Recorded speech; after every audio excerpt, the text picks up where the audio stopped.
Oregon, 1985. A cold case that lived in Salem's shadow has finally broken open, and the arrest has shaken the community that thought the past had gone quiet. Fog lay low over Willow Creek Drive. It smelled like wet cedar and diesel. Streetlights hummed. A porch swing creaked once and went still. Patrol cars idled with their headlights dimmed. Radios whispered in clipped code. It was just before 7 in the morning when the unmarked sedan rolled to the curb. Detective Maria Cortez stepped out first. She moved with steady purpose, the kind that comes from repetition and long hours. Her breath ghosted in the cold. In the pocket of her jacket, a folded warrant. In her other hand, the file she knew by heart. Lisa Morgan, 24. Salem, Oregon, October, 1985. Her partner, Detective Russ Hanlon, joined her at the gate. He carried a sealed manila envelope. Inside, the lab result that turned rumor into proof. Modern DNA. A complete profile extracted from a single hair, trapped in the knit of a sweater, preserved under climate control for almost 40 years. Cross-checked against a discard sample taken from a coffee cup. Verified by the Oregon State Police Crime Lab. Not probable, not suggestive. A direct match. Across the street, a kitchen light flicked on. Inside, Mrs. Leland paused with a mug halfway to her lips. She watched the shapes on the sidewalk, two figures framed by blue and red flash that pulsed through the fog. Her dog lifted its head and rumbled a low bark, more question than alarm. The house was small and square with faded green paint. The lawn was clipped short. A basketball hoop hung above the garage, its net sun bleached and frayed. Wind chimes ticked softly. The kind of place you pass every day without thinking. The kind of place that hides in plain sight. Cortez knocked. Once. Twice. The door opened. A man in his early 60s, gray at the temples, stood there in a robe. Harold Jensen, retired mill worker, divorced. Longtime Salem resident. He looked past the badges to the cars, to the officers at the curb, then back to Cortez. "Mr. Jensen," she said. "I am Detective Cortez with Salem Police. This is Detective Hanlon. We have a warrant." The word settled in the hallway like dust. "Warrant." He blinked. She spoke again, steady and clear. "You are under arrest for the murder of Lisa Morgan, committed in October of 1985. He did not ask who that was. He did not ask why they were there. His eyes went unfocused for one long beat, as if he had stepped through a door he had spent years avoiding. Then he turned his hands, palms together, and held them out without a word. On the sidewalk, Mrs. Leland whispered, "Oh my lord," to nobody. She set the mug down on the counter with a soft clink. Steam curled and faded. The camera crews arrived fast, tires hissing on wet pavement. A van door slammed. A mic flag bobbed above the hedge. No sirens, no shouting. Just the slow choreography of an arrest that had waited almost 4 decades to happen. The cuffs clicked. Jensen flinched at the metal's bite, then steadied. Cortez read the rights, each phrase laid flat and precise. Hanlon told him the evidence. A hair lifted from a sweater under a microscope. A profile built with newer chemistry that can read fragments old tests could not. An investigative genealogist narrowing family trees until one branch pointed to one man on this block. A coffee cup taken from his curbside bin after pickup day. A swab. A match. Not maybe. Not could be. A 1 in quadrillions probability ratio that courts accept. The lab double-checked with an independent instrument run to guard against contamination. Chain of custody clean from 1985 to now. Stored cold, logged at every handoff, seals unbroken. If you like cases where one overlooked clue flips a whole town, you are in the right place. As they stepped off the porch, a neighbor in a red windbreaker said, "Harold? No. He lent me a ladder." Another neighbor shook his head and said, "He grills hot dogs at the block party." A third said nothing at all. She just crossed herself and closed her door. The cruiser door opened. Jensen ducked his head and slid inside. For a moment, he looked at the house across the street. The porch swing moved again with a small sigh. The door closed. The latch thumped. It was over as quietly as it had begun. In the evidence room downtown, the box with Lisa's case number had sat on a metal shelf for years. The label had faded and been replaced. The contents had not changed. Photographs in clear sleeves. A sweater sealed in plastic. A hair in a paper bindle. Logs written in careful hand. On the top of one folder, an old note in pencil from the first detective. "Preserve everything. Retest when science allows. Science finally allowed. Cortez had pushed for it. She had sent the sweater and the hair to the state lab in Springfield. The lab pulled cells from the hair's root with a method that was not available in the 80s. They built a full profile using short tandem repeat loci. They used a second run to confirm, then a third with a different kit to rule out lab artifact. Then, a genealogist used a public database for distant relatives who volunteered their data for law enforcement queries. The tree narrowed from hundreds to dozens to one. A Salem branch, a Salem household. The defense would later raise a common counterpoint. Hair can transfer by innocent contact. DNA can belong to someone who brushed past. Cortez had prepared for that. This hair was trapped deep in the knit. The sweater was recovered from the scene within hours and stored sealed. There was no social link between Lisa and Jensen to explain a transfer from casual touch. No library card under his name. No shared workplace. No mutual contacts. The lab tested for environmental contamination markers and found none. The match stood on its own legs. The press conference started at 3 in the afternoon, in a room with bad lighting and a backdrop of flags. Reporters filled the front rows. Cameras blinked red. The police chief cleared his throat and gave the broad strokes. Then he stepped aside so Detective Cortez could speak. "This morning," she said, "we arrested Harold Dean Jensen for the 1985 murder of Lisa Morgan. The arrest is based on DNA evidence. The Oregon State Police Crime Lab developed a profile from a hair recovered from the victim's clothing and confirmed a direct match to Mr. Jensen." She kept the rest short. The process mattered, but so did the person. She said Lisa's name again. She said it like it belonged in the present tense. A reporter asked if Jensen had been a suspect back then. Cortez shook her head. No, there was no known connection. Technology could not read what we had. Another asked if the lab result could be wrong. We validated across runs. We used an independent comparison. We preserved chain of custody from recovery to testing. We are confident. In the second row, a woman with silver hair held a small photograph to her chest. Karen Morgan, Lisa's sister. She had pressed flowers into photo albums and kept a candle on her kitchen windowsill for years. She felt the room breathe when she did. When she stood, the cameras tracked her even though she had not asked to speak. My sister took the bus and walked home. She made lists. She wrote notes on sticky paper and left them on the fridge. She did not hurt anyone. I have waited so long to hear this. I wish our parents were here. Her voice did not crack. It thinned, then held. People in the back row looked at their shoes. The room was quiet except for the hum in the ceiling vents. Across town, O'Malley's Diner on Center Street turned up the volume on a television that always ran the news. The same diner where Lisa used to stack plates and refill coffee. The lunch crowd stared up at a headline on the screen. Arrest made in 1985 Salem murder. The waitress by the register touched the corner of a framed article that hung there. Missing woman's body found outside Salem. The paper was yellow around the edges. Someone had dusted it that morning without knowing why. A man at the counter said, "We thought it was a stranger on the highway." The cook kept his eyes on the grill and said, "Maybe it was never the highway." The arrest did not answer everything. It rarely does. It did not explain why. It did not explain the years in between. It did not tell the story of the night itself. That would come from files and testimony and voices that had not spoken in public before. Back at the station, Cortez laid the DNA report in the center of a corkboard smeared with pinholes and tape scars. She had memorized the numbers and the locus names that formed the match. She had memorized the date stamps on the old evidence seals. She could picture the sweater without looking at the photograph. Thrift store wool, off-white, a loose knit that snags on door latches. The hair was caught deep in one loop near the right shoulder. It had sat there silent until chemistry could hear it. Hanlon tapped the envelope with one knuckle. "We have the who," he said. "We still do not have the why." "We will," Cortez said. It sounded like a promise. It felt like a dare. In a small interview room at the jail, Jensen sat at a metal table and stared at the blank wall. He asked for water and did not drink it. He watched his own reflection in the glass as if it might answer him.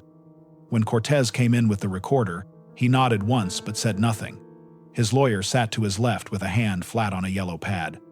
"Mr. Jensen," Cortez said, "your DNA was found on the victim's sweater." Silence filled the space between words. "Can you explain that?" He looked at the table. The clock on the wall ticked past the hour. He said, That was a long time ago. Not for her, Cortez said. He blinked slowly. The recorder clicked as it kept time. Outside the room, the hallway carried smells you never forget if you work there. Coffee burned in a pot, floor cleaner in a bucket, rain trapped in fabric. Officers walked past with their radios clipped high, faces taut from lack of sleep. A patrolman paused by a bulletin board and read an old flyer about a charity run that had already happened 3 weeks earlier. Time moves different in a place like that. It pools up in corners. The Salem courthouse steps filled by dusk. A trimmed hedge held a row of cameras like birds on a wire. People stood beyond the tape and talked in low voices. Some had known Lisa, some only knew her picture. Some had known Jensen well enough to borrow a hammer from him and bring it back late without a word. They were all the same kind of quiet now. A woman in a denim jacket told a reporter, "I used to see Lisa at the bus stop. She waited with a book. She tucked her hair behind her ear like this." The woman showed the motion. Her hand shook like a leaf. The district attorney spoke to the press just long enough to set boundaries. He used simple words. "The charge is murder. The arrest is not the end. The case will be tried on evidence." He said the name again. Lisa Morgan. He made space for the family to walk to their car without microphones thrust into their faces. The crowd parted with the murmur that comes at funerals and Christmas Eve services. Respect runs the same in both places. At City View Cemetery, a candle flickered at a headstone that had carried Lisa's name for years. Someone had left a paper crane in a plastic sandwich bag so the rain would not flatten it. Karen stood with a scarf tight at her throat. She did not speak. She pressed her palm to the stone and kept it there until the cold traveled through her skin to her bones. When she pulled her hand away, it left a pale print that faded in seconds. Back at Jensen's house, the search team moved room by room. They photographed first, then bagged, then labeled. In the garage, they opened an old tackle box and found a key on a blue plastic ring. The tag read, "Westgate Storage." The number was worn down by years of fingers. They logged it. They logged the fact that the storage facility had once been checked in the 80s after a tip. The unit had long been cleared, the rental records a blur of faded ink. The key might be nothing. It might be the hinge that makes all the other pieces swing into place. Every item on the dining room table was photographed. Faded Polaroids, receipts from a hardware store, fishing licenses in a stack with paper clips, a church program from a summer picnic, an index card with a list of tools written in block letters. People leave small records of themselves everywhere. Detectives learned to read those records like a map. By night, Salem felt different. Windows glowed blue where news played. A father locked a side gate he had left open for 20 years. A bar on Commercial Street filled early and quiet. Conversations turned on the same 3 words, "I cannot believe." A man at the end of the bar said, "You never know your neighbors." The bartender wiped a glass and said, "Sometimes you do not know yourself." In the cold case office, Cortez sat with the original report from 1985. The first page was written in pencil by a detective who had since moved away. The pencil had smudged under the plastic sleeve. Last seen at 10:20, October 3rd. The notes listed the bus route, the block where the sweater had been found, the span of hours where nobody could account for anything. Cortez turned a few pages ahead to the evidence log. The handwriting changed to blue ink in 1991 when the department standardized forms. It changed again in 2008 when they changed the barcode system. The item numbers stayed the same, tied to the original entry. Evidence does not forget even when people do. She pictured the hair again. It is a strange thing to hold a story inside a cell. It is a stranger thing to open that story decades later, with light and salt and enzymes that copy fragments until they sing. Science gives you the who. It cannot tell you the sound a key makes in a door that never opens. It cannot tell you why one person decides to follow another down a block. That is what trial is for. That is what testimony is for. That is what memory is for when it has the courage to stand up. At home, Mrs. Leland sat at her kitchen table with her dog at her feet. She picked up her mug and found it cold. She put it in the microwave and watched the numbers count down. She thought about the day her kids moved out, and the day her husband died, and the day the woman across the street disappeared. All those days were different. They felt the same in the chest. A hollow that echoes when you breathe. The microwave beeped. She took the mug out, then set it down. She went to the window and looked at the porch where the detectives had stood. Fog still hovered near the gutter. The wind chimes clicked twice. She told herself it was only the weather. The arrest made sense on paper. A hair in a knit, a profile with enough loci to shut the door on doubt, a cup with a mouth ring that matched, a key that might point to a place where other things wait. But on that street, with that lawn, with that porch swing, it made no sense at all. That is why cameras come. That is why people watch. At the end of the day, the chief sent a short email to the department. It said thank you. It said we are not done. It said remember the family. Cortez closed the message and shut her laptop. She took the file home in her head, because that is what files do when you work them. They follow you to your kitchen and sit with you while you watch water boil. She thought of Lisa, not the photograph with the soft light and the 80s hair, not the case number, a person who had closed the diner register and walked out under a street lamp with a bag under her arm. She thought of the sweater. She thought of the hair. She thought of the breath you take before you turn a corner. 40 years is a long time to wait for a knock on a door. It is longer still for a sister who sets out a candle every October and waits for a reason to blow it out. If you like cases where one overlooked clue flips a whole town, you are in the right place. But to understand this moment, we need to go back to where it began. Before the headlines, before the warrant, before the gray-haired man in handcuffs, there was a woman named Lisa Morgan, and a city that believed itself immune to tragedy. Salem, Oregon, 1985. Population barely 80,000. Small enough that you could recognize faces in grocery aisles, big enough that rumors spread faster than facts. A city built on contrasts, state buildings and farmland, old timber money and university kids, church socials and biker bars. The kind of place that called itself a family. Lisa fit there easily at first. 24 years old. 5'6", brown hair that caught copper in sunlight, eyes a shade lighter than strong coffee. She worked at the Clover Diner on Center Street, the same one where customers still whispered her name decades later. Her shifts rotated, but she preferred the evenings.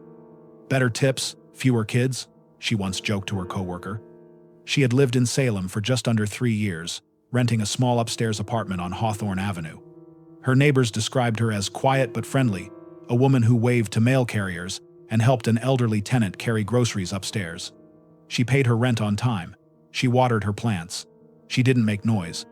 In every way that mattered, she was ordinary. That, Cortez would later think, was why her absence had been so loud. Lisa had grown up 90 miles south, in Eugene. Her parents, Robert and Elaine Morgan, ran a used bookshop near the university. She was their only daughter, the youngest of 2 children. Her brother, David, had joined the Navy straight out of high school and wrote letters home from bases with unfamiliar names. Lisa stayed close. She helped in the store, shelved paperbacks by color, wrote neat handwritten receipts that customers kept by accident because they looked too pretty to throw away. Books were her world long before she poured coffee for a living. When she graduated from Lane Community College with a degree in English, she told her parents she wanted to write but didn't yet know what. A year later, she packed 2 suitcases, her mother's pie dish, and a typewriter into her old Chevy Nova and drove north. Salem seemed far enough from home to start over, close enough not to vanish completely. She took the diner job within a week of arriving. The owner liked that she could handle drunks without losing her composure, and that she never showed up late. Coworkers said she was steady, predictable. The kind of person you counted on to switch shifts when you needed a Friday night off. On her days off, she wrote short stories that no one read, typed on pale blue paper, and stacked neatly in a desk drawer. Her landlord said the sound of the keys was soft, like rain. Lisa's social circle was small but consistent. A few coworkers, a neighbor named Janine Ralston, who taught at the community college. Janine sometimes stopped by the diner for pie and stayed to talk after closing. She later told police Lisa was the sort of listener who could make silence feel like understanding. She didn't talk much about herself, Janine said, but you could tell she thought about everything. Salem in the mid-'80s was a city between seasons. The timber industry that had powered its economy for decades was slowing. Government jobs kept the downtown stable, but blue-collar families felt the squeeze.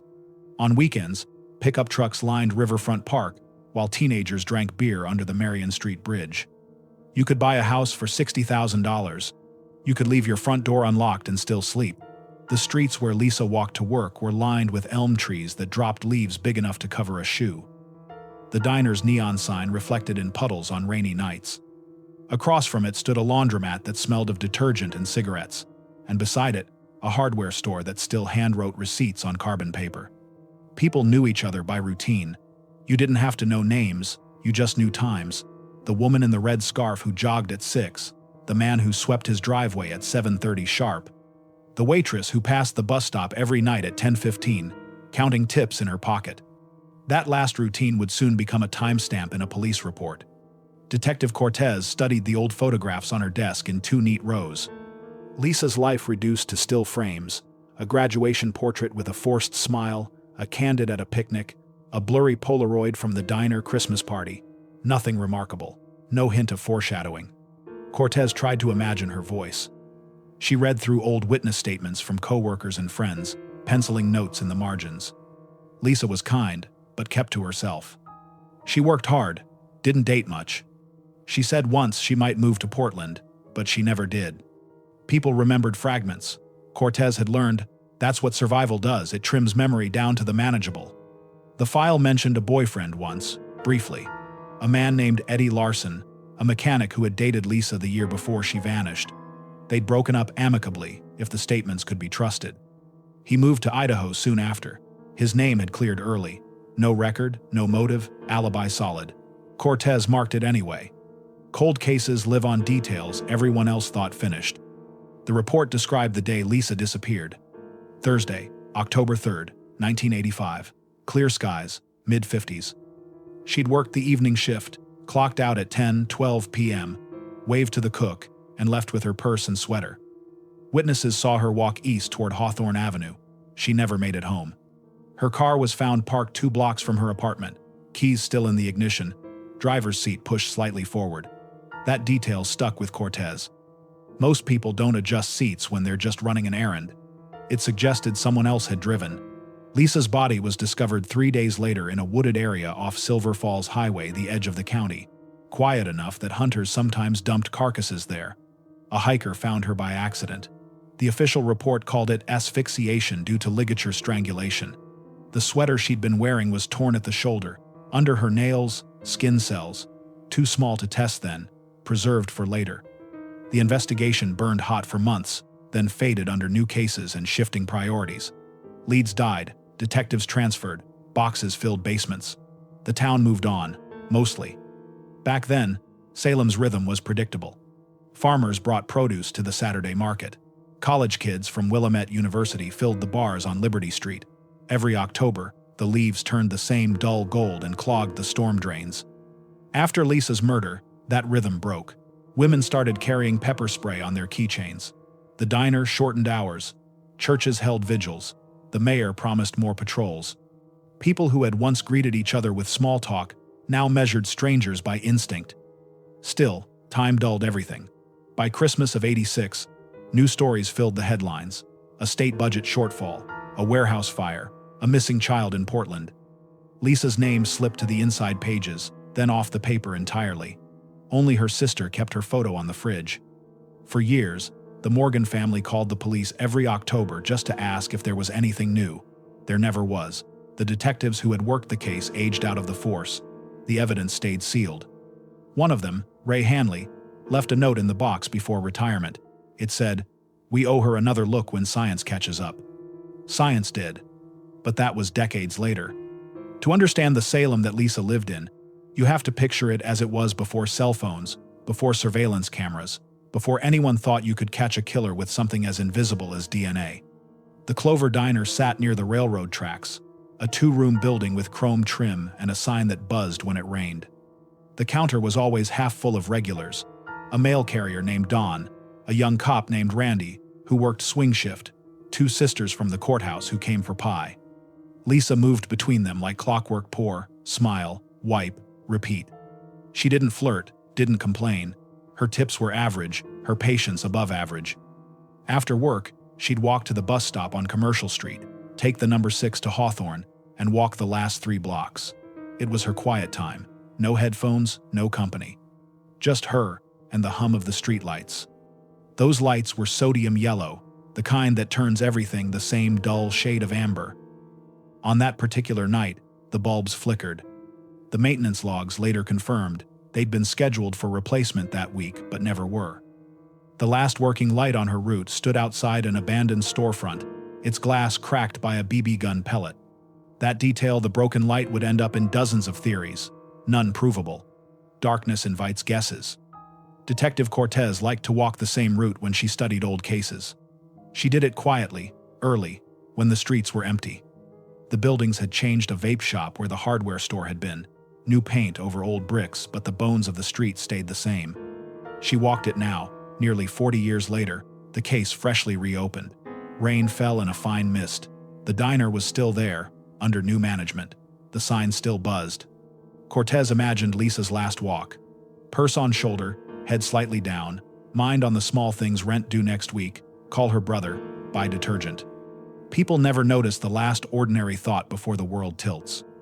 At the corner near the bus stop, Cortez paused. A cat darted across the street. Somewhere, a train horn sounded. In the faint light from a street lamp, she could almost see the outline of a woman walking ahead, a shadow that would never turn the next corner. When Lisa's file reopened, the town's old ghosts stirred. Local papers ran retrospectives. Talk radio debated how a case could go unsolved for decades. Some blamed budget cuts. Others blamed the lack of forensic technology. But for people who had known Lisa, the real question was simpler: why her? Janine Ralston, now in her 60s, gave a new interview. She said she still kept a framed photo of Lisa on her mantle. "I always thought she'd leave town someday," Janine said. "Not like that, just move." She wanted more. Maybe that's what someone saw in her, that she didn't quite belong here forever. Karen Morgan, Lisa's sister, refused most interviews. She'd spent decades protecting her family's privacy. When a reporter called after the arrest, she only said, "I don't need to understand him. I just need them to say her name again." Every small town carries its own folklore. In Salem, Lisa's case became the one mothers whispered to daughters. "Don't walk home alone. Stay where the lights are." Kids growing up in the 90s heard it like a bedtime story with no ending. The cautionary tale stuck longer than the woman's face. Now, with the arrest, the story had shape again. But Cortez knew shape wasn't closure. Closure is a word people outside cases like to use. For detectives, it means paperwork. For families, it means survival. Cortez closed Lisa's personnel file from the diner. Inside was a payroll form with her signature, small, careful cursive. It was the only piece of her that hadn't faded. She traced the line of the L once, then shut the folder. That night, the detective wrote one line in her notes. She was a person before she was a case. She underlined it twice. By the time dawn came, fog rolled low through Salem's old neighborhoods again. Lights blinked in windows. Somewhere, a radio played faint country music. The world looked the same as it had when Lisa walked those streets 40 years earlier. Damp, quiet, deceptively safe. In another week, Cortez would trace the first thread that linked Harold Jensen to that night. But for now, she sat in her car outside the diner, watching condensation creep across the windshield. A waitress unlocked the door and turned on the neon sign. The red glow spilled into the street like liquid memory. Cortez took a slow breath. Every case starts with a body, she thought. The hard ones start with a person. And Salem, small, careful Salem, had just remembered one of its own. Thursday, October 3rd, 1985. The morning started ordinary, and that's what still haunts people who remember it. By all accounts, the day broke mild, a pale sun cutting through a sky washed thin by overnight rain. Salem smelled of damp asphalt and the first wood smoke of early fall. Commuters drank burnt coffee, scraped fog from windshields, and promised themselves they'd start leaving the house 5 minutes earlier. Lisa Morgan woke at 8. She always made her bed first, smoothing the sheets twice with the flat of her hand. She fed her cat, Taffy, then stood at the kitchen window with her mug of tea, watching steam ghost against the glass. Her upstairs apartment overlooked a narrow alley lined with maples that had already started to turn. The leaves were mottled red and orange, the same color she'd describe later in a half-written note she never finished. October feels like the end of something. She left for work around noon. Her neighbor, Mrs. Agnes Halper, saw her locking the door and offered a wave from her balcony. "You working late again, dear?" she called. Lisa smiled, tightening her scarf. "Thursday inventory. Always late." "Don't let them overwork you." Lisa's laugh floated up the stairwell. "If they pay me overtime, they can have me all night." Agnes laughed too. Later, She would tell detectives that Lisa's mood had seemed light. She carried her usual satchel, brown leather, brass buckles, and wore the cream-colored sweater her mother had knitted the winter before. The walk to the bus stop took 7 minutes. She arrived at 12:16 by the city clock in the courthouse square. She always arrived early. She didn't like rushing. She didn't like being seen running for anything. The Clover Diner opened at 6 a.m., but Lisa didn't start until noon. The place was half full when she arrived. The smell of bacon grease and dish soap clung to the air. "Morning, sunshine," the cook, Tommy Reyes, called over the hiss of the griddle. "You bring the rain with you?" Lisa hung her coat on the same hook she always used and tied her apron. "Rain's good for business," she said. "Keeps people indoors." "Yeah, well, they can bring umbrellas and stay out. We're short on eggs again." She smiled at him the way she always did, amused, not indulgent. Tommy liked that about her. She didn't fake cheerfulness. She just had a way of making tension feel less sharp. Her first customer of the day was a postal worker on his lunch break. He ordered coffee, 2 over easy, and toast. Lisa poured his cup, writing the order without looking down. She asked about his route, remembered his kid's name, and listened to him complain about parking tickets as if it were breaking news. Small talk was her armor. She made strangers feel seen without letting them in. By 2 o'clock, the lunch rush faded. She cleaned tables, restocked napkin holders, and counted the silverware, twice a habit the owner teased her about but never discouraged. Her tips went into a small notepad in her apron pocket. Each day had a neat column of numbers, written in tiny script. At the bottom of that day's page, investigators later found half a note. "Ask Janine about."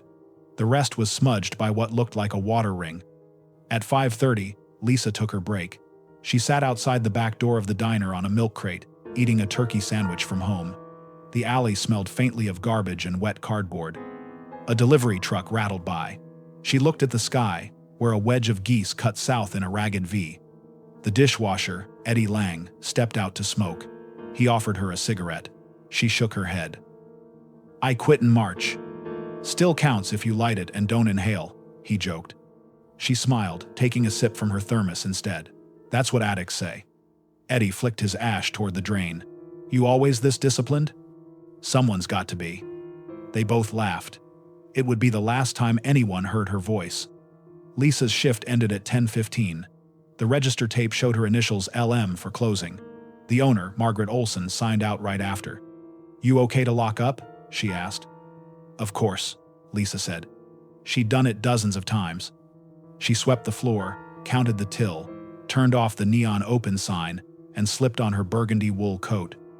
Her reflection in the window looked faint, a ghost behind the glass. She turned the key in the lock and stepped into the cool night.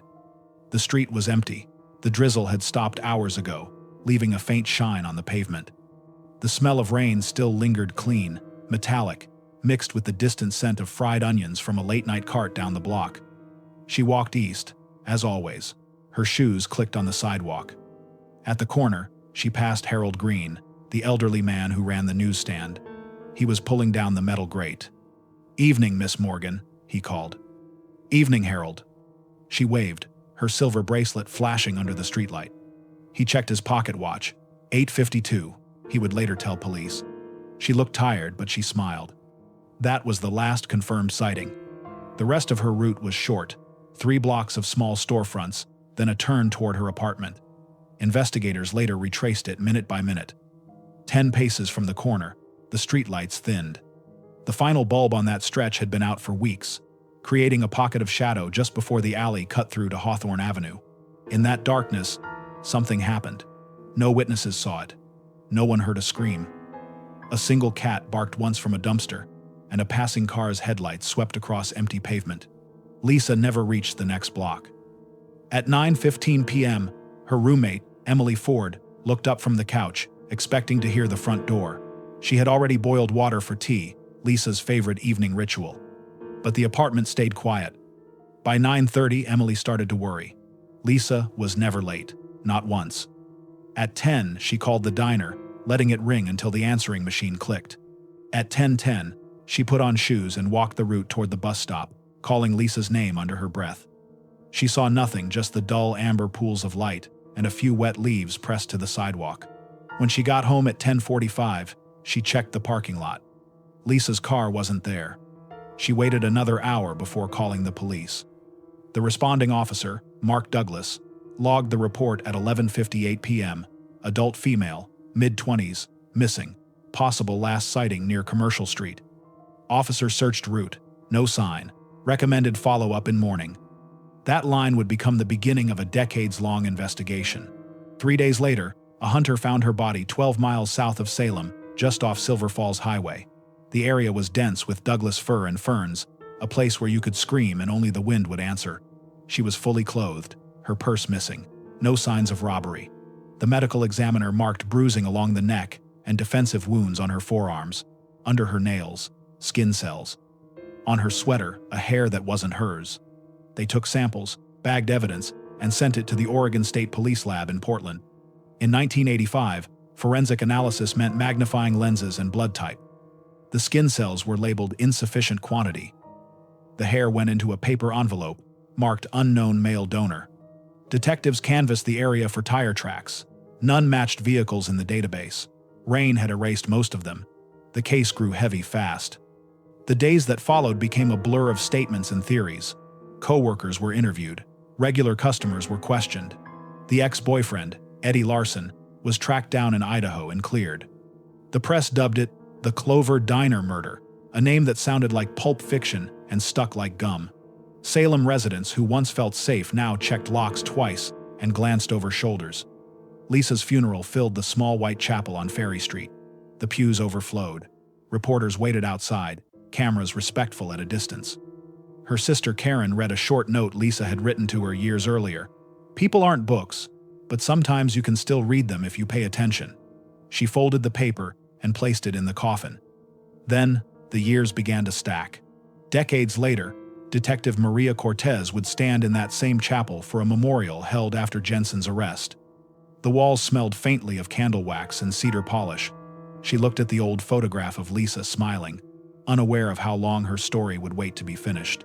Cortez thought of that Thursday, how normal it had been, how there was no dramatic foreshadowing, no ominous argument, no missed call, just a woman walking home under flickering streetlights. It wasn't fate or recklessness, it was routine. Routine made her visible, routine made her predictable. And for a man like Harold Jensen, that was enough. That night in 1985, a truck engine idled near the alley off Hawthorne Avenue. Investigators later found oil drips on the pavement automotive fluid, untraceable by brand. It meant nothing by itself.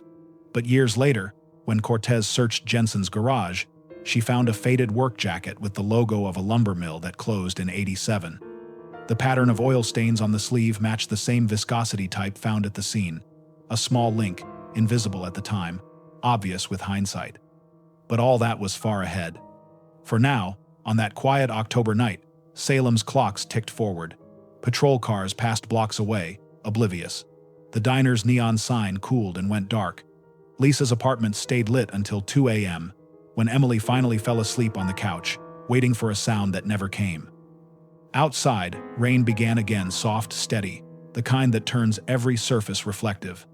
If someone had walked those streets then, they might have seen nothing at all. Just water gathering in the cracks, a city washing itself clean. And somewhere between one streetlight and the next, Lisa Morgan's life became a case file.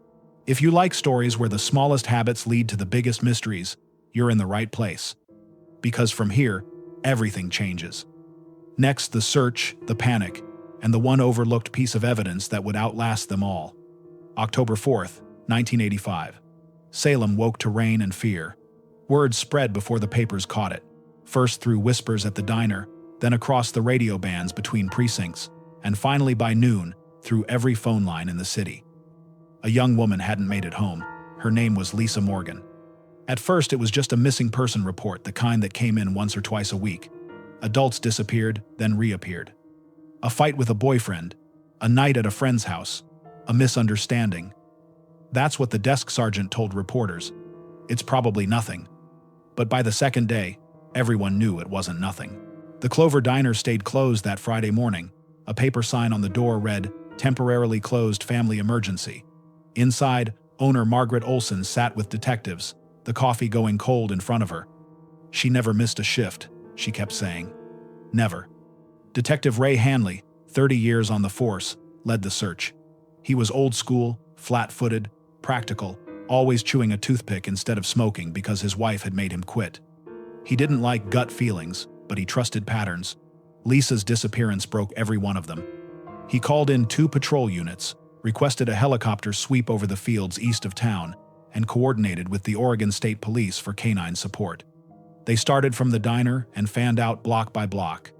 By mid-morning, the searchers had grown from a dozen officers to hundreds of volunteers, firefighters, students, church groups. The mayor authorized overtime. The Salvation Army rolled up a van with coffee urns and donuts. A reporter from the Statesman Journal stood near the bus stop on Commercial Street, notebook in hand, rain soaking his shoes. "It's not a manhunt yet," he wrote that day, "but it's close." The volunteers moved methodically, calling her name through the drizzle. "Lisa! Lisa Morgan!" The sound carried across alleys and down into the underbrush. For hours, the only answers were birds startled into flight. Then, around 2 in the afternoon, a searcher named Doug Parks found the first piece. It was Lisa's brown leather satchel half buried in wet leaves near a drainage ditch 3 miles south of her route. The brass buckle gleamed dull in the gray light. Inside were her wallet, ID, and $18 in cash. The envelope with her rent check was still there. Nothing looked stolen. Nothing looked random. Hanley stood over the bag as evidence techs photographed it. "You don't dump a purse for no reason," he muttered. "You leave it to confuse." He was right. That night, the news broke at 6 sharp. Missing Salem waitress personal items recovered. Police suspect foul play. Salem changed overnight. Doors that hadn't been locked in years were bolted shut. The diner, once a second home to half the town, became a memorial. Candles flickered on the counter. Strangers left flowers in coffee cups. Emily Ford, Lisa's roommate, barely spoke to reporters. She just stood in the doorway of their apartment, clutching Taffy the cat. Cameras panned across the walls behind her bookshelves, lined with neatly stacked notebooks, a calendar frozen on October 3rd. Detective Hanley worked 18 hours straight. He built a timeline down to the minute. 10:12 p.m., Lisa clocks out. 10:14 p.m., locks door, walks east. 10:15 p.m., seen by Harold Green. 10:17 p.m. to 10:25 p.m., missing window. 8 minutes. That's all it took for a person to vanish. Hanley told his partner, "If we can find where she crossed paths with someone, we find him." The next morning, the state police dogs were brought in German shepherds with names like Ranger and Scout. They were trained to track scent across water and asphalt. Handlers started from the alley behind the diner, using a scarf from Lisa's laundry basket. The dogs led them straight to the bus stop, then east for 2 blocks. There, the trail veered abruptly toward the alley behind an auto parts store. The dogs stopped, whining. One pawed at a patch of gravel near a storm drain. Tex found a partial footprint in the mud beside it, men's size 11, work boot tread. Next to it, a faint mark of rubber consistent with a truck tire. The cast went into evidence, tagged, unknown print, #7. It would sit in storage for decades until Detective Cortez would later find the matching boot in Jensen's garage, its tread worn smooth but still legible under dust. That weekend, Salem organized the largest community search in its history. 500 volunteers combed the fields outside town. Helicopters swept low over the river. Boats drifted along the Willamette, their searchlights cutting across the dark water. Karen Morgan arrived from Eugene, pale and exhausted. She met with Hanley in the police station's fluorescent-lit conference room. He explained the grid search and the evidence bagged so far. Karen listened without blinking. "I want to help," she said. "You can help by resting," Hanley told her. "We're going to find her." He believed it when he said it. He stopped believing it 3 days later. On Sunday morning, October 6th, a hunter walking along Silver Falls Highway found what the volunteers had missed. The body lay partially covered by pine needles near a logging road turnout. The hunter called it in from a payphone at a gas station. By the time officers arrived, the scene was already washed by light rain. Hanley's report would later describe it in 10 clipped sentences, no embellishment, no adjectives. But those who were there never forgot the sight. Lisa's arms were crossed at the wrists, as though she'd been moved. Her face turned slightly to one side. The sweater, cream wool, hand-knitted, was torn at the shoulder. There was bruising along the neck, consistent with strangulation. The ME took temperature and lividity readings. Time of death estimated between 10, 15, and midnight on the night she vanished. Hanley closed his notebook and looked toward the tree line. She didn't drive here, he said. Someone brought her. Back in town, the shock was immediate. The discovery confirmed what everyone already feared but hadn't said aloud. At the Clover Diner, Margaret closed early. She stood behind the counter, wiping the same spot until her arm shook. Customers came in just to sit, not to eat, not to talk, just to be where Lisa had worked. A teenage girl left a folded napkin on the counter. Inside, written in blue ink, "Be careful. Please be careful."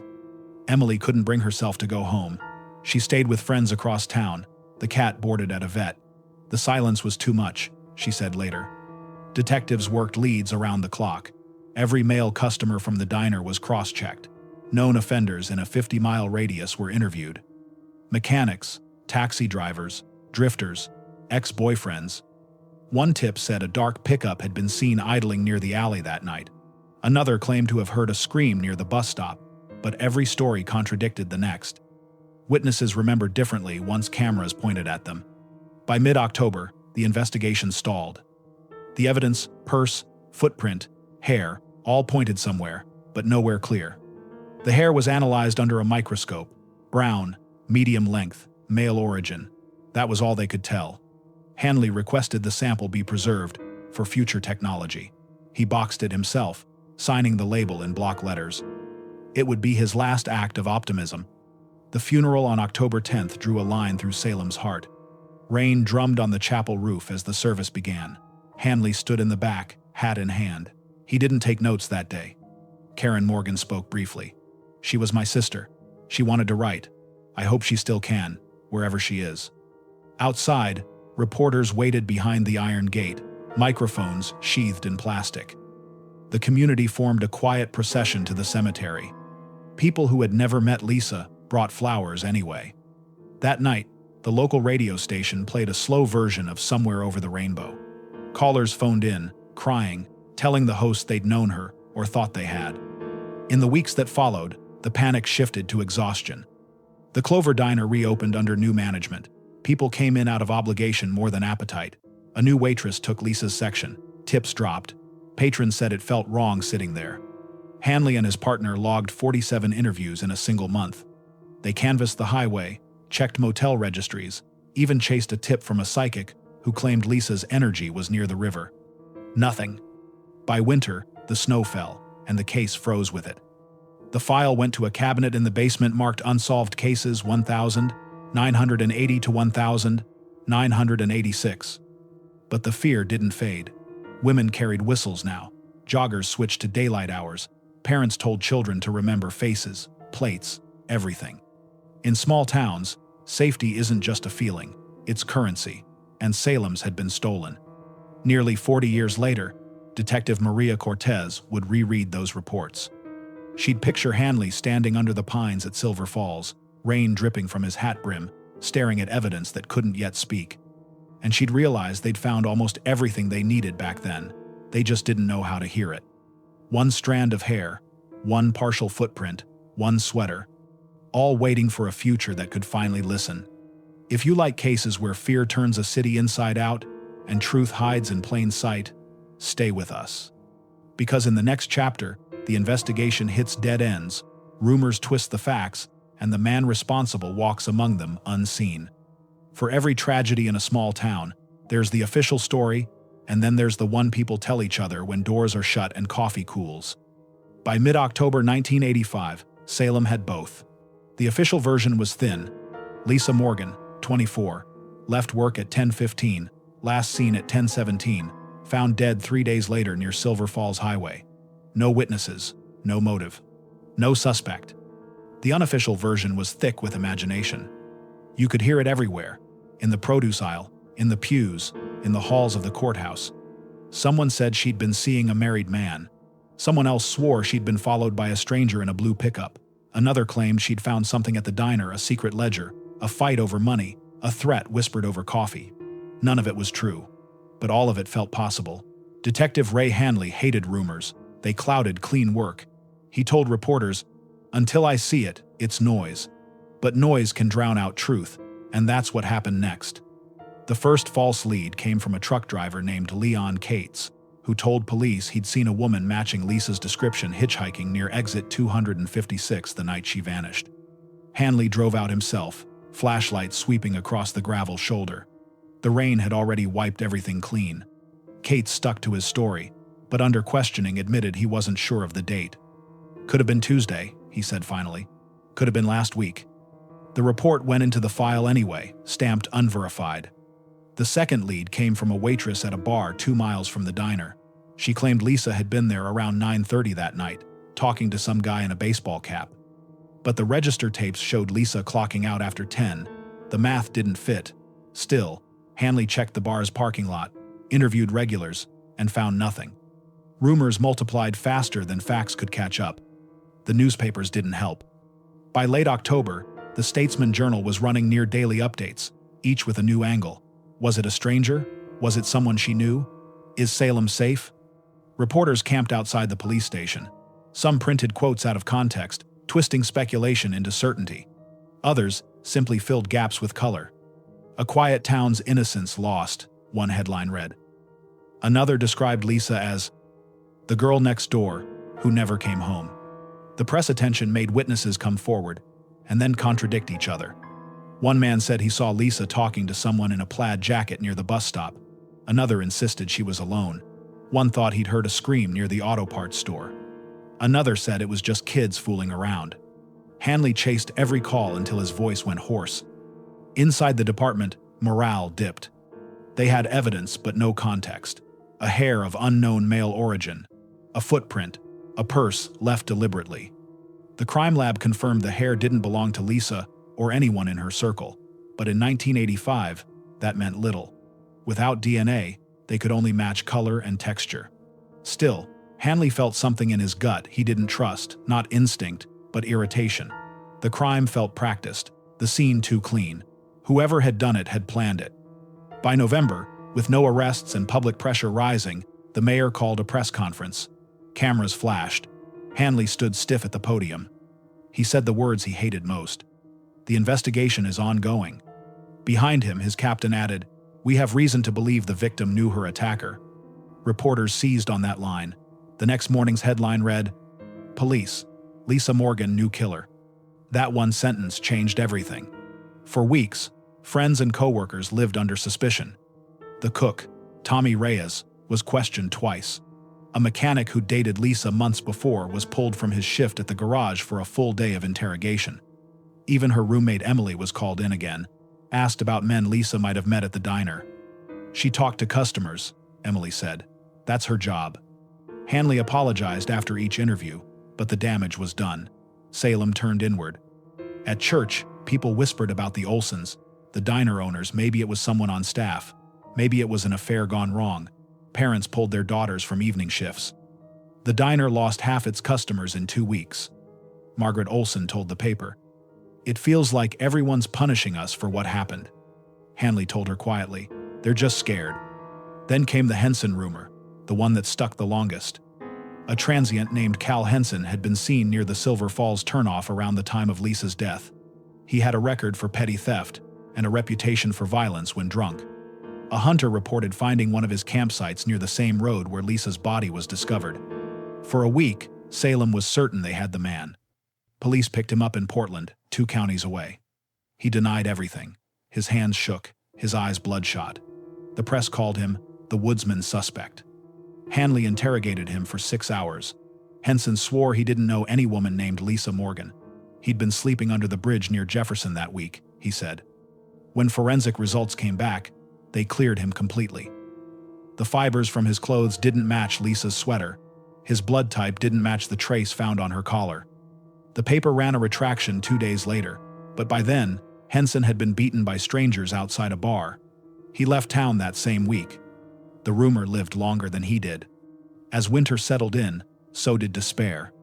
Hanley still came to work early, still stared at the board where Lisa's photo hung pinned by red string, but his notes had grown repetitive. Re-interviewed Harold Green. No new info. Checked bus schedule, confirmed 10:10 route. Follow up with lab pending results. It was all pending.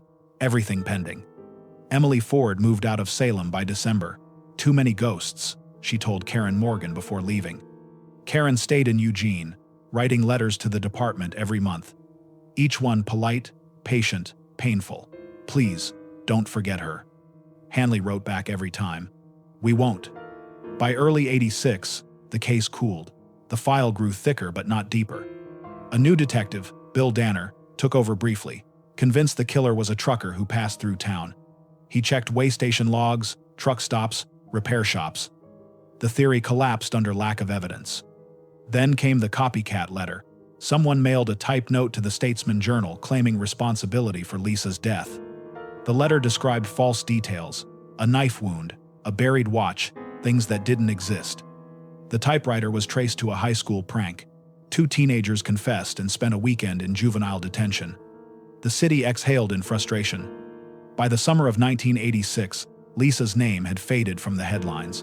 A new string of burglaries filled the paper. The town's focus shifted, the way it always does. But under the surface, fear lingered. Women still carried whistles. Kids still crossed the street when cars slowed. At the Clover Diner, Margaret replaced the broken neon sign. She took down Lisa's framed photo after it started drawing gawkers. "She deserves peace," she said. Hanley agreed, but couldn't bring himself to box up the evidence. He stored the hair sample, the footprint cast, the purse, and the torn sweater in a sealed crate marked Morgan, L. Evidence 85 to 403. He wrote one note on the lid, "Keep for future testing." Then he filed it in the evidence room, row C, shelf 7. The next morning, he started on a burglary case. But every October, he'd find himself driving past the diner without meaning to.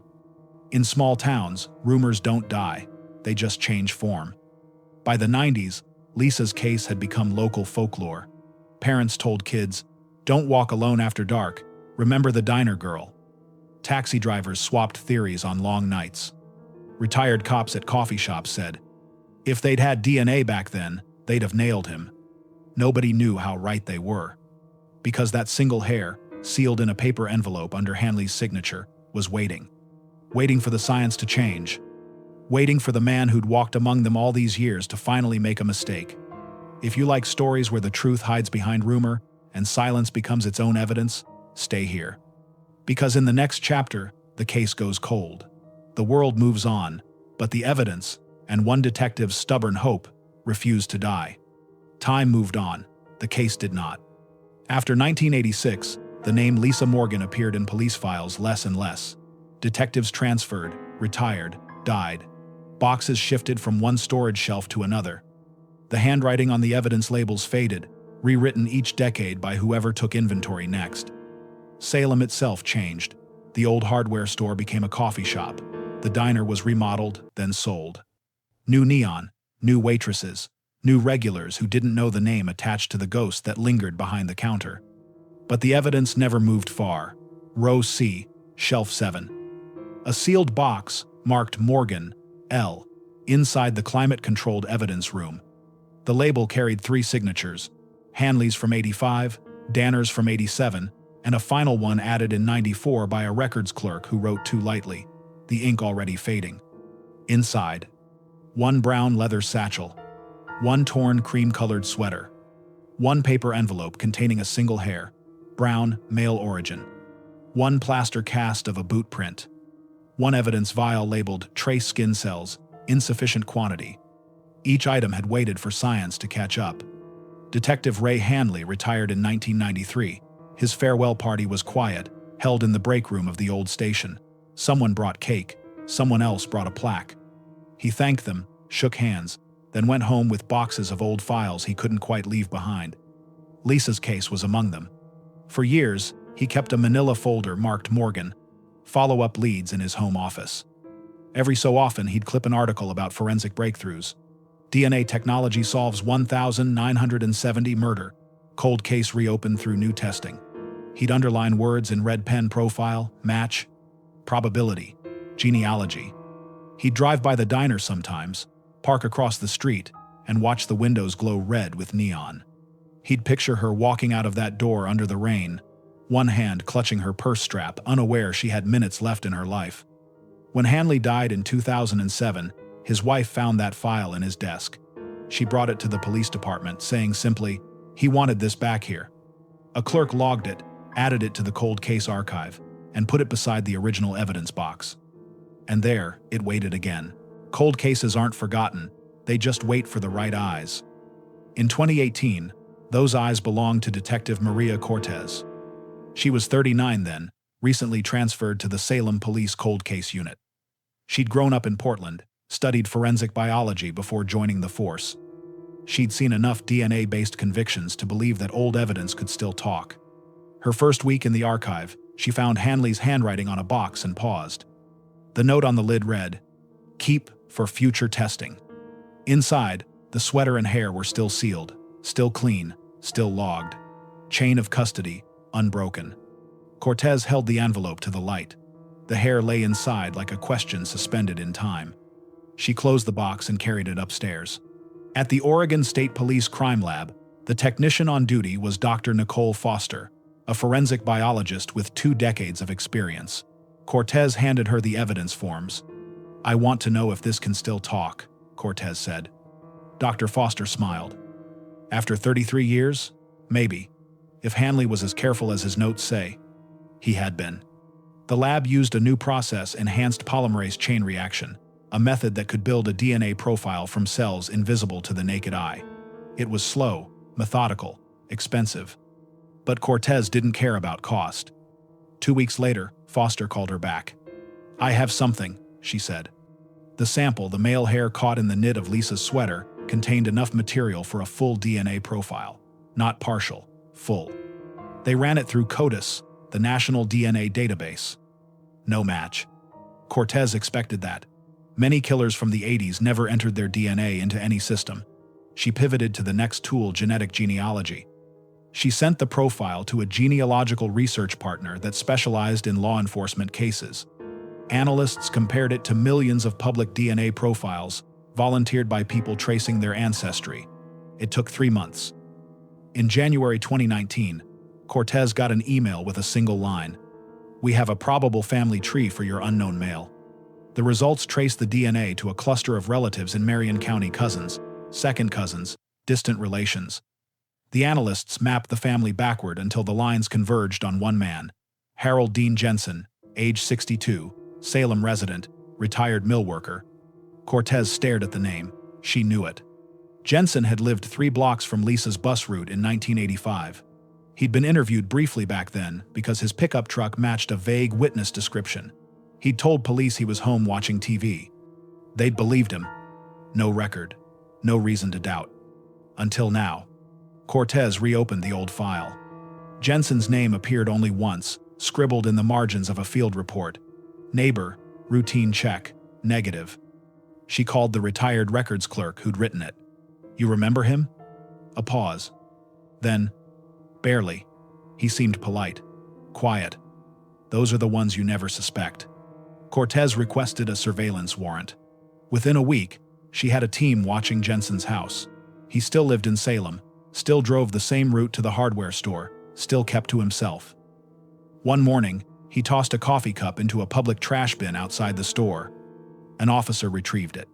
The lab compared the DNA from the rim to the sample from Lisa's sweater. Match probability, 1 in 9 quadrillion.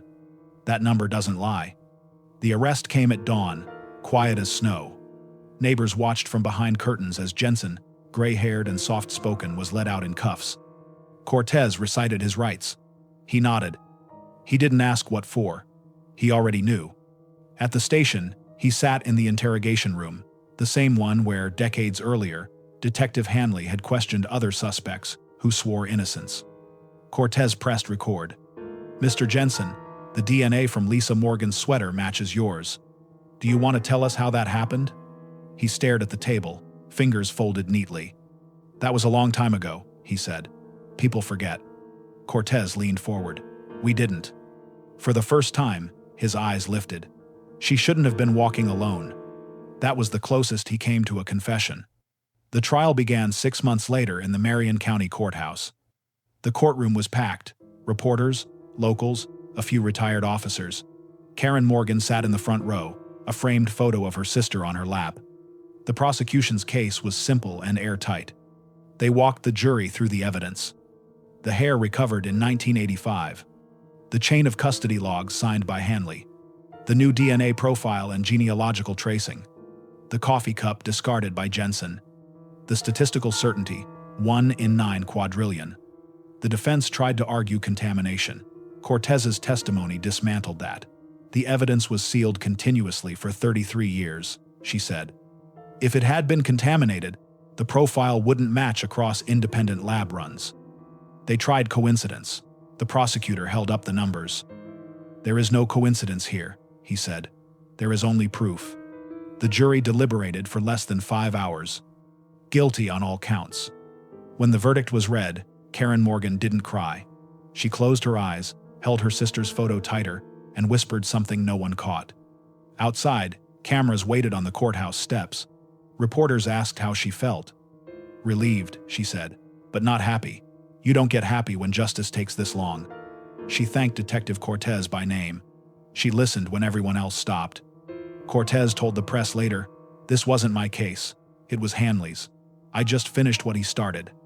Jensen was sentenced to life in prison without parole. In his statement to the court, he didn't apologize. He simply said, "You can't change the past." Cortez thought about that line for days. He was right, you can't change the past, but you can confront it. After the sentencing, she drove to the police archives. The evidence box still sat on row C, shelf 7. She signed her name on the custody log beside Hanley's, Danner's, and the clerk's faded signature. She wrote one more line under them. Closed justice served, February 2020. Then she replaced the lid. That spring, the city of Salem installed a memorial plaque outside the diner, now renamed Clover and Vine Cafe. It read, "In memory of Lisa Morgan, 1961, 1985. Gone too soon, never forgotten." This case reminds us that time cannot silence truth. People still come by to leave flowers. Sometimes the waitresses find folded napkins with handwritten notes. For Lisa, for the ones still waiting. Karen visits once a year. She brings a single white rose and a paperback novel, leaving it on the bench across the street. She never stays long. She doesn't have to. In the quiet afterward, Cortez reopened her notebook one last time. The final page held a list of every person who touched the case. Detectives, lab techs, witnesses, even the hunter who found Lisa's body. At the bottom, she wrote one sentence. "Justice isn't fast, it's patient." She looked at Hanley's old note, framed now on her office wall. "Keep for future testing." She smiled. "You were right, old man." Then she closed the file for good. Salem never fully recovered. Towns rarely do after they realize monsters can live next door. But now, the whispers have softened. People tell the story differently. Not as a warning, but as a lesson in endurance about a woman who never made it home and the detectives who refused to let her vanish completely. At the diner, if you sit at the counter late enough, you can still see her picture on the wall. The caption reads, "We found the truth, Lisa." The neon hums. Rain taps against the glass. Life continues, as it always does. And in the corner booth, under the soft light of a new October evening, a waitress wipes down a table just as Lisa once did and looks out at the street beyond the window, safe for the first time in 40 years. If you like stories where time runs out but justice doesn't, you're in the right place. Because sometimes, all it takes is one forgotten hair, one stubborn detective, and one small town that never stops asking what really happened.